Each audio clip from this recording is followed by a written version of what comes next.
आज हम डिस्कस करने वाले हैं 211 डिजाइन एंड एनालिसिस एल्गोरिथम के ब्लॉक फर्स्ट का यूनिट 2। इससे पहले हम यूनिट 1 का एक डिस्कशन भी लेक्चर डिस्कशन भी किए हैं और उसका क्वेश्चन आंसर भी हम बना चुके हैं। क्वेश्चन आंसर जो भी था वो हम कर चुके हैं।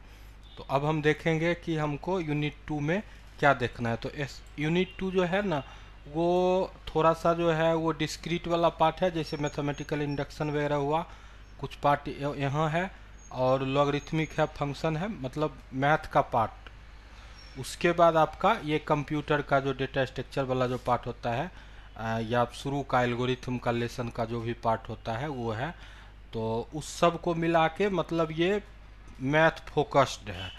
इसमें मैथ फोकस्ड है तो जिनका मैथ अच्छा होगा उनको ज़्यादा मेहनत नहीं करना है, और जिनका मैथ डल होगा उनको थोड़ा मेहनत करना है, लेकिन आसान है, ऐसा नहीं कि बहुत कठिन है। तो हम आज इसको एक बार समराइज करते हैं, फिर आगे हम इसका इससे रिलेटेड जो भी क्वेश्चन प्रीवियस में जो आपके ओल्ड कोर्स में या अभी जो एग्ज़ाम हुआ है तो वो क्वेश्चन हम करेंगे। तो सबसे पहले तो इसका इंट्रोडक्शन है, तो इंट्रोडक्शन तो आप लोग को रीड करना है। तो आप इंट्रोडक्शन पूरा रीड करो, ठीक है। उसके बाद कोर्स ऑब्जेक्टिव आपका आ जाता है। तो कोर्स ऑब्जेक्टिव में मतलब इसको पढ़ने से क्या होगा, तो कहता है मैथमेटिकल फंक्शन एंड नोटेशन। आपको मैथमेटिकल इंडक्शन का आइडिया आ जाएगा। एसिम्प्टोटिक जो बॉन्ड्स होता है, अपर बॉन्ड, लोअर बॉन्ड और टाइट बॉन्ड, उसका आइडिया आ जाएगा। उसके बाद जो केस होता है, कम्प्लेक्सिटी केस, उसका आइडिया आ जाएगा। और आप एक एल्गोरिथम को दूसरे एल्गोरिथम से इसके हेल्प से कंपेयर कर पाओगे कि ये एल्गोरिथम अच्छा है और ये एल्गोरिथम खराब है, ठीक है। खराब अच्छा मतलब टाइम कम्प्लेक्सिटी के हिसाब से। तो आपका ये फंक्शन इन नोटेशन हुआ, ये 11th-12th लेवल का मैथमेटिक्स है। उसके बाद आपका आ जाता है समेशन एंड प्रोडक्ट, ये भी 11th-12th लेवल का ही है।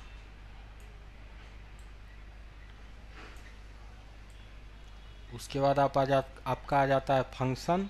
फंक्शन भी उसी लेवल का है, लेकिन एक बार आप रीड करोगे तो आपको 100% आइडिया आ जाएगा। उसके बाद आपका आ जाता है, जैसे अब देखिए, अब जैसे वहाँ पर क्या है, जो फ्लोर और सीलिंग नहीं बताया गया है, वहाँ यहाँ पर एल्गोरिथम में फ्लोर सीलिंग यूज होता है। तो फ्लोर का मतलब क्या होता है, फ्लोर का मतलब क्या होता है कि हम जैसे किसी चीज़ को नीचे से ले रहे हैं, ठीक है, नीचे मतलब लोअर बाउंड से, और सीलिंग का मतलब क्या होगा, छत ऊपर, तो ऊपर का मतलब अपर बाउंड से। तो ये एक दो टर्म मेरे को लगा जो कि आप लोग इससे पहले नहीं जानते थे।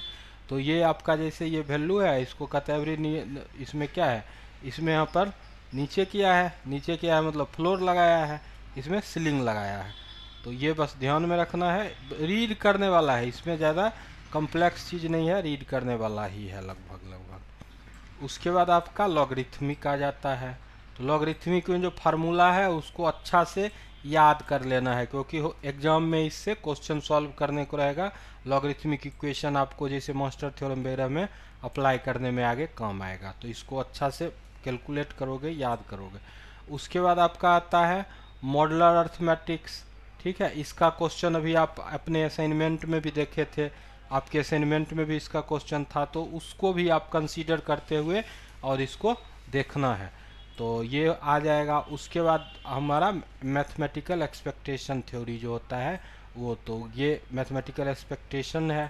तो ये भी जैसे ये एग्जांपल है, इसको एक बार रीड लगा लोगे। उसके बाद आपका आ जाता है जैसे उसी से कुछ रिजल्ट निकाला, कुछ इन्फॉर्मेशन प्रोसेस किया, ठीक है। उसके बाद उसका एक्सपेक्टेशन इस तरह से निकाला जाता है। तो इसी टाइप का क्वेश्चन रहेगा, क्योंकि क्वेश्चन से उसको ये भी दिखाना है कि क्वेश्चन एमसीए लेवल का है, और इग्नू का एमसीए का जो सिलेबस का क्वालिटी है वो बहुत ऊपर लेवल का है। तो आप लोग को ये सब मैथमेटिकल क्वेश्चन करना चाहिए। आगे हम देखते हैं मैथमेटिकल एक्सपेक्टेशन। तो उसमें देखिए ये फार्मूला लगा दिया है, फार्मूला से ही जनरली एक्सपेक्टेशन कैलकुलेट होता है। हम आगे प्रॉब्लम लाएंगे, जो एग्जाम में जो प्रॉब्लम है या और भी जो एग्जाम में प्रॉब्लम आता है, हम उसका सेट आगे लाएंगे। अभी आप एक बार पहले किताब पढ़िए, पहले एक बार आपको ये इसके हेल्प से आपको अपने कोर्स स्टडी मटेरियल का आइडिया आ जाएगा।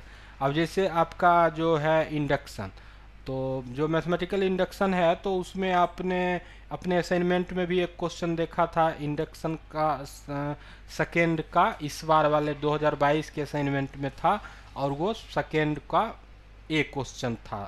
तो उसमें देखा था वो क्वेश्चन एक्चुअल में ये था। अगर आप लोग सब किए होंगे, किए ही हो, तो वो क्वेश्चन जो था वो ये था।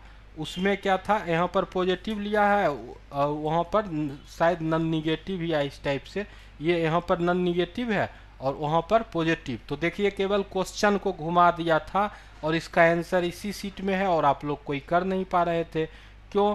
क्योंकि इसमें क्या है कि आपको ऑल नन निगेटिव, तो नन निगेटिव का मतलब पॉजिटिव इंटीजर होता है, ठीक है। और वहाँ जो यहाँ पर नन निगेटिव है और वहाँ जो आपके क्वेश्चन में था वो पॉजिटिव लिख दिया था, और यही सेम क्वेश्चन आपके असाइनमेंट में था। अब आता है इफिशियंसी ऑफ एन एल्गोरिथम। तो हम इफिशियंसी का क्या पैरामीटर्स होता है वो इसके अंदर देखेंगे कि हमारा जो मतलब प्रॉब्लम का साइज, कम्प्लेक्सिटी किस हिसाब से कंसीडर किया जाता है। आगे देखेंगे हम कि ये जो सॉर्टिंग सर्चिंग होता है उस पर जो भी एल्गोरिथम होता है वो किस तरह से काम करता है। हर सॉर्टिंग सर्चिंग का कम्प्लेक्सिटी आपको कम से कम टाइम कम्प्लेक्सिटी और जनरल केस में ओहेन में आपको याद रहना चाहिए। तो ये आप देख लोगे।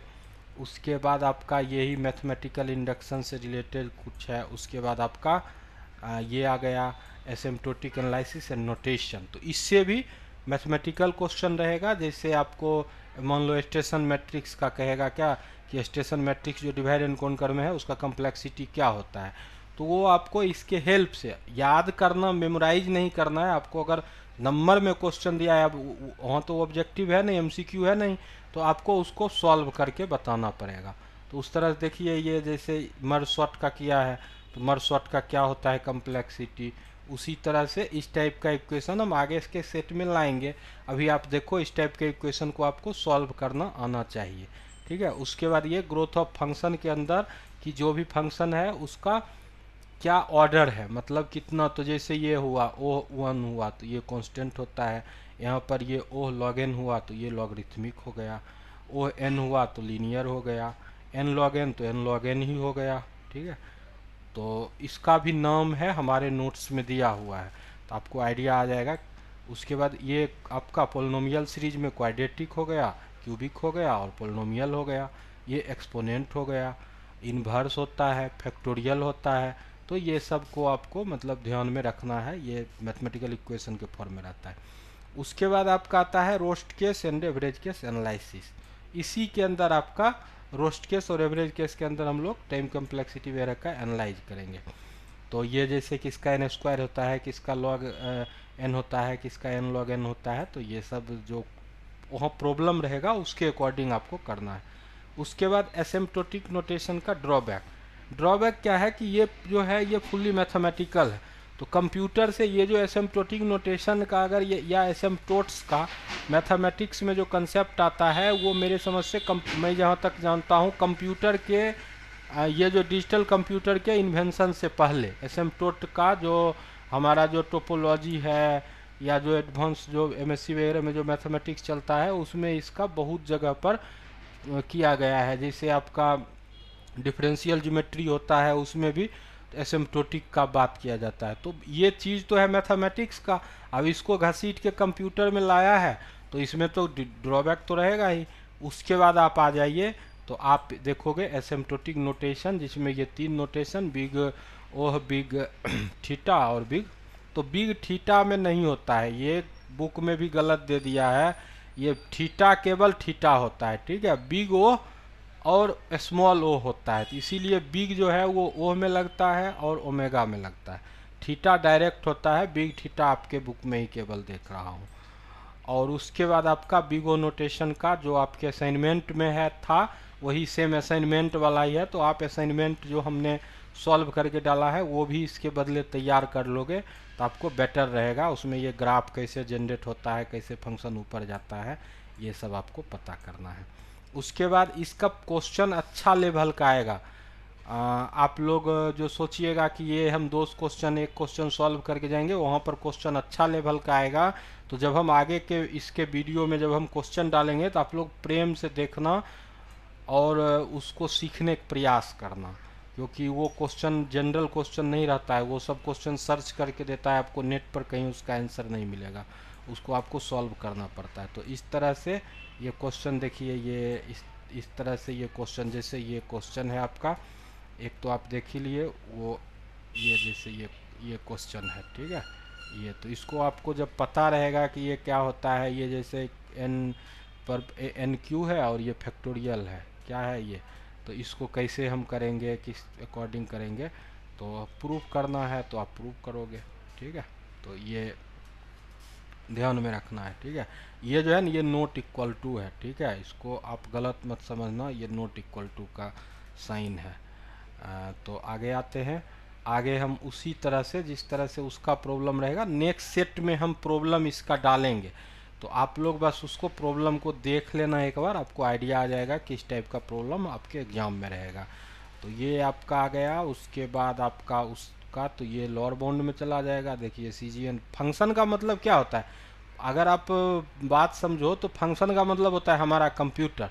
अब जैसे कोई प्रोग्राम हुआ वो तुरंत एक्सिक्यूट कर जाता है, तो उसका क्या हुआ, ये जो CGN है वो ऊपर रहेगा कि नीचे रहेगा, तो नीचे रहेगा, क्योंकि वो कम मेमोरी का यूज़ किया या कम रिसोर्स का यूज़ किया। और किसी का ऊपर चल जाएगा तो उसका क्या हो गया, वो ज़्यादा मेमोरी यूज कर रहा है, तो वो हमारा बिगो होता है, ठीक है। तो जैसे नीचे है मतलब कम पावर का है, लोअर बाउंड में है, बेस्ट केस में है, ये समझो, ठीक है। और ज़्यादा है तो अपर बाउंड में है, रोस्ट केस में है, ठीक है, और बिग ओ में है।